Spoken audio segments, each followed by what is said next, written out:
Doutora Cibele, muito obrigada pela presença. Bom dia. Bom dia, Seja bem-vinda aqui ao Obrigada. nosso programa. A gente percebe que essa é uma perspectiva mundial, né? A gente tem envelhecido mais, a nossa sociedade tem vivido mais tempo. Acho que assim, o ser humano conquistou algumas coisas, né? Então, a gente controlou algumas doenças que matavam as pessoas muito cedo, e isso foi mudando a nossa chamada pirâmide, a tecnologia, né? E principalmente acesso à saúde. Né? As pessoas morriam muito cedo de doenças básicas, que hoje né? são tidas como básicas. A apendicite matava, era sentença de morte. Sim, sim. Pneumonia, tuberculose. Então, eram doenças que matavam a população muito cedo. E a gente foi conquistando isso, né? Paralelamente, a sociedade foi mudando, as mulheres foram tendo menos filhos. Sim. Então, a gente tem menor número de crianças nascendo e as pessoas vivendo mais. Então, a nossa pirâmide, que era assim, muita criança e poucos idosos, está ficando assim, está ficando reta. Isso é, número de crianças que nascem por mulher cada vez menor e as pessoas vivem cada vez mais. Né? Então, essa chamada transição demográfica é uma realidade no mundo inteiro. Alguns países, isso aconteceu muito sutilmente, ao longo de décadas. E esses países, que são os países nórdicos, foram se preparando, o Japão, eles foram se preparando para esse envelhecimento. Essa mudança demográfica no nosso país é extremamente rápida. E ano a ano, cada vez que a gente tem uma nova pesquisa, a gente tem um maior número de idosos. E os centenários é a parcela da população que mais cresce. Então, tem mais gente chegando aos 100 anos. Tem mais gente chegando aos 100 anos. E aí, a senhora falou das mudanças sociais. Diante da experiência da senhora, apesar dessas mudanças comportamentais que envolvem, por exemplo, mulheres tendo menos filhos, pessoas vivendo mais, a gente está preparado para receber bem esses centenários? Então, estamos tentando, mas o Brasil tem que correr, né? Porque a nossa transição demográfica está sendo muito rápida.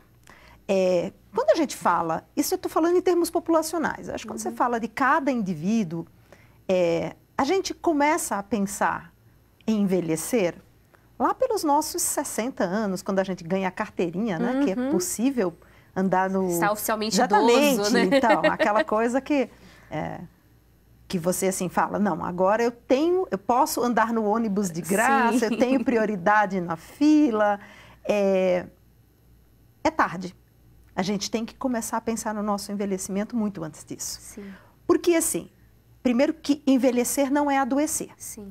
Você pode envelhecer com saúde, mas envelhecer é ter mais chance de adoecer. Então, você precisa preparar esse organismo para envelhecer. Como a gente faz isso? Fazendo dever de casa, né? O que a gente gostaria, a pílula da juventude, não existe. Então, é uma resultante. Envelhecer, você vai colher os frutos do que você fez durante a sua vida. Então, entra alimentação, entra atividade física, entra a saúde emocional, né? Entra a saúde cognitiva, mental, não só emocional, mas cognitiva também. E entra a parte, no envelhecimento, a questão da espiritualidade vem com muita força. Né? Então, é uma resultante. A sociedade precisa, então, se preparar e cada indivíduo deve zelar pelo seu corpo, porque ele vai envelhecer. Perfeito. A senhora mencionou todos esses aspectos, né, que constroem esse ser humano, que não é só, né, uma demanda física, tem, né, os fatores emocionais, os fatores psicológicos, os emocionais.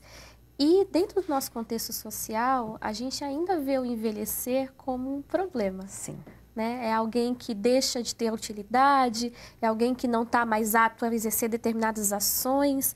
Como construir esse raciocínio para que a gente valorize, né, o processo do envelhecimento, não como um ônus, mas como um bônus para a vida, né? E para a sociedade também. Sim, eu acho que a gente tem que pensar, de novo, de uma forma global, políticas públicas. A gente precisa de políticas públicas.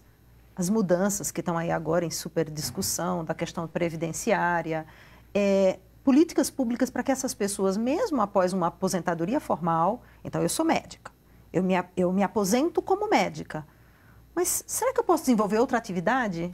De acolhimento, né? De acolhimento e de produção. Sim. Idosos são pessoas que podem ser extremamente produtivas. A capacidade física pode diminuir, mas não necessariamente a capacidade intelectual. Não necessariamente. E eu acho que a gente pode mudar, né? Assim, você pode ter tido uma vida profissional em uma atividade e no seu envelhecimento desenvolver outras. Migrar para outra ação. Exato. Eu escuto muitas pessoas dizerem assim, né? A gente tem obrigação, a gente tem que criar filho, a gente tem que pagar conta.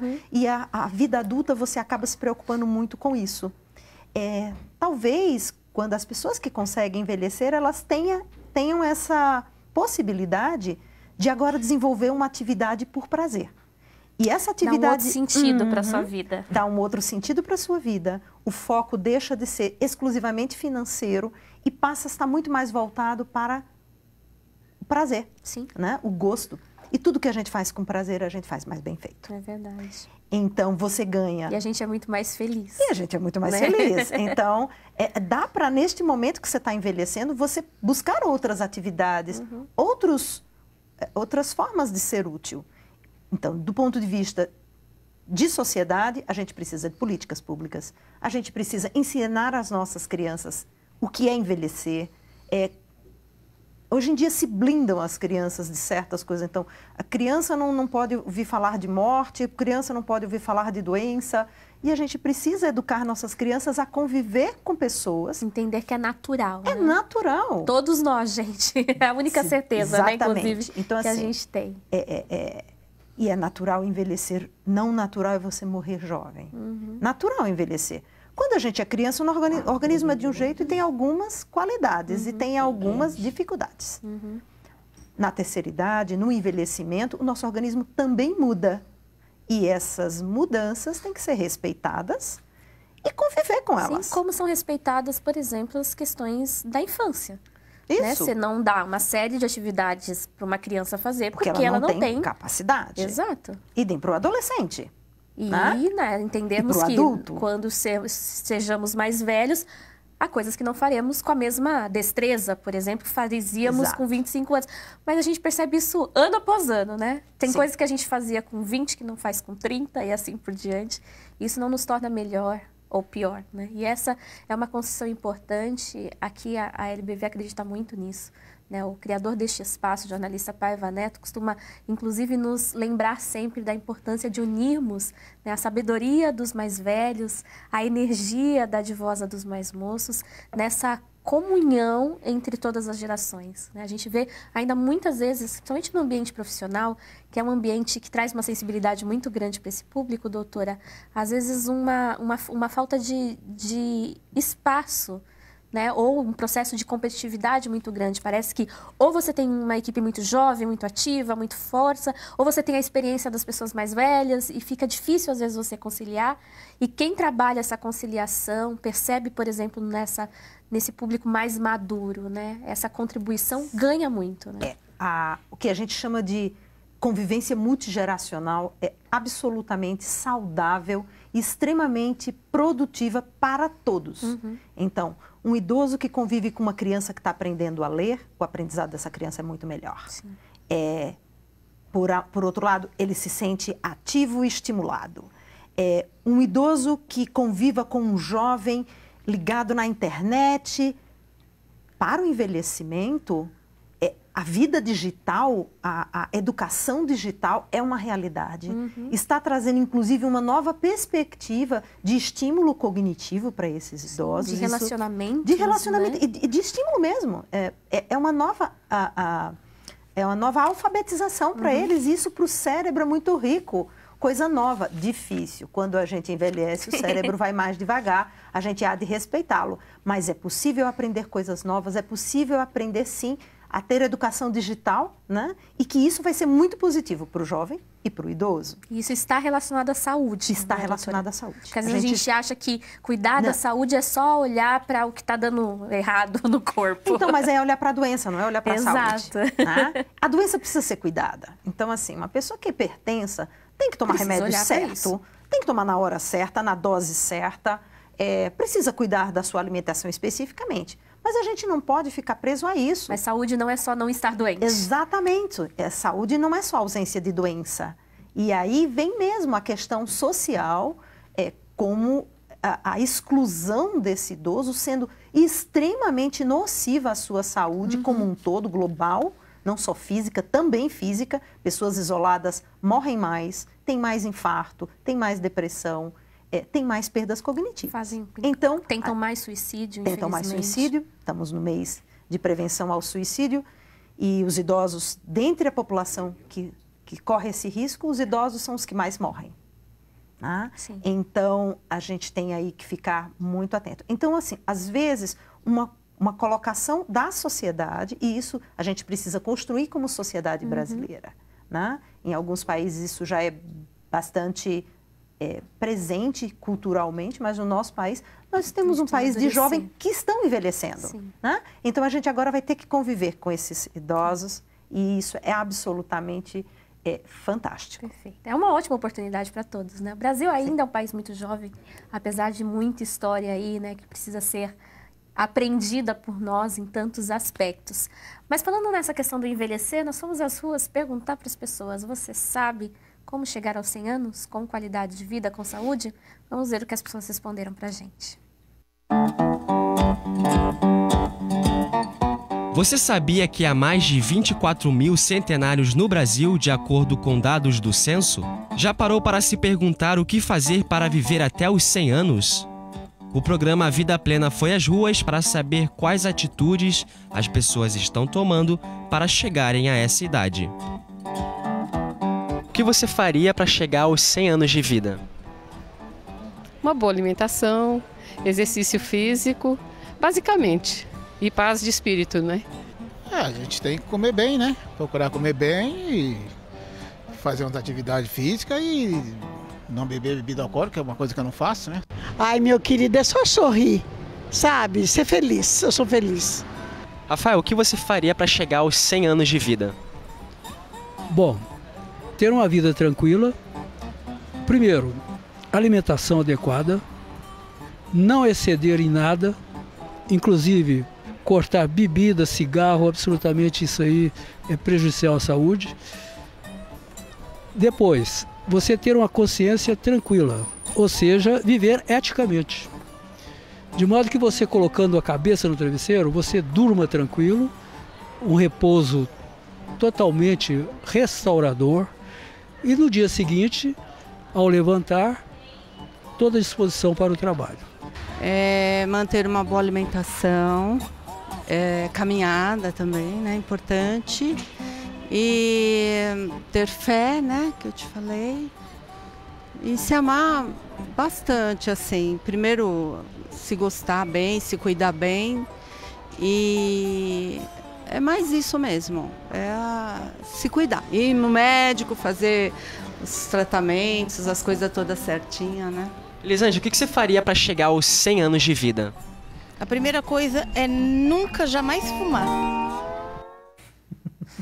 Tá aí, né? O pessoal sabe, gente. Sabemos, né? A gente tem aprendido, agora vale aí o compromisso nosso de cada dia, né? Em buscarmos viver bem, já que estamos vivendo mais. Para a gente finalizar, tem uma pergunta aqui de uma telespectadora, Maria Inês, infelizmente o nosso tempo já foi. Ela é de Glorinha, no Rio Grande do Sul, e ela queria saber como a prática de atividade física, doutora, pode retardar as alterações que acontecem com o envelhecimento. Sem dúvida nenhuma, a atividade física é um dos grandes pilares de um corpo saudável, né? Acho que tudo que as pessoas falaram, eu diria que a moderação é uma grande virtude, né? Então, moderação na alimentação, até na atividade física, né? Uma pessoa que faz muita atividade física pode se expor a mais risco, mas moderação. Então, acho que essa é uma questão. A atividade física, ela mexe com absolutamente todo o corpo. Ela não só estimula os músculos e os ossos. Quando a gente pensa em movimento, a gente pensa na parte motora do nosso corpo. Sim. Quando a gente faz atividade física, a gente oxigena todo o organismo. A gente vai, então, reduzir o que a gente chama de fatores inflamatórios.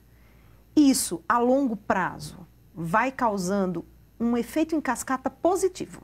Então, você se exercita, você oxigena melhor seu cérebro, você libera substâncias que vão deixar o seu cérebro mais saudável, o seu coração mais saudável, o seu pulmão mais saudável. Até o intestino fica melhor quando você faz atividade física. Então, quando você se movimenta, todo o corpo movimenta, e é mantendo essa engrenagem azeitada que a gente vai realmente envelhecer com saúde. Tá? Os antigos já falavam, vou andar para esclarecer as ideias, para clarear as ideias. Então, faz você pensar melhor, te dar mais ânimo. É absolutamente um dos grandes pilares do envelhecimento saudável. Os hormônios que fazem bem, né, trazem bem-estar, enfim, gente. Atividade física é importante, assim como boa alimentação, assim como fé, religiosidade, independente de qual seja, assim como amar as pessoas, assim como ser feliz, como todos os nossos ouvintes aí, né, as pessoas que a gente ouviu na entrevista, na enquete, trouxeram aí questões pra gente, e a doutora também falando conosco hoje sobre esse assunto tão importante. Doutora Cibele, muito obrigada pela presença. Vamos voltar a falar sobre esse assunto tão importante, Por favor, né? sem Seja dúvida. sempre muito bem-vinda aqui ao Vida Plena.